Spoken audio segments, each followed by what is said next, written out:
Washington State Representative Gina Mosbrucker is touring the communities in the 14th District that have been hit hard by the fentanyl crisis. And last night she stopped at Camp Hope in Yakima to hear from people who'd experienced with homelessness and addiction. Apple Valley News Now's Emily Goodell was there and got to hear their stories firsthand and what they told Representative Mosbrucker they need to address the crisis. I've been through it all. I've seen what this epidemic of fentanyl is doing to our country, and quite frankly, I gotta say it's a nightmare. More than 250 people have died of an overdose in Yakima County in just the past 3 years. I prayed to God to save my life because I knew what I was doing was killing me. It's a crisis that's leaving grieving family members behind.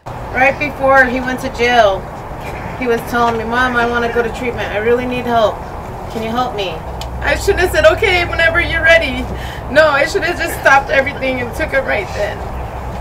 But I didn't, and now it's gone.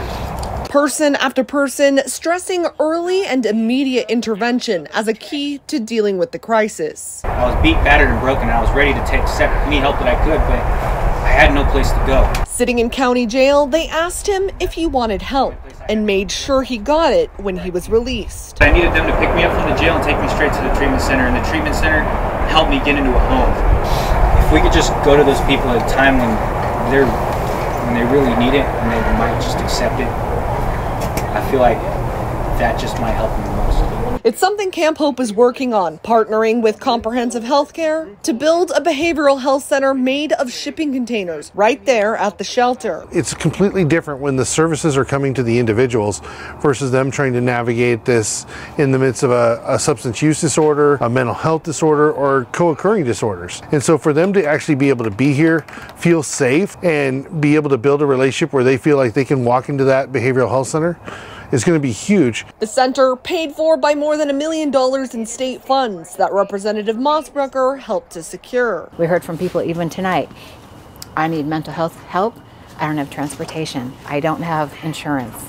There were all these barriers. So actually putting that treatment center right in the heart of a very successful Camp Hope, we're breaking those barriers in order to make something happen. Mosbrucker says she'll be using what she learned at Camp Hope to help her with legislation on the fentanyl crisis that she's working on for the upcoming session. In Yakima, Emily Goodell, Apple Valley News Now. They say the goal is to have that behavioral health center at Camp Hope up and running next summer.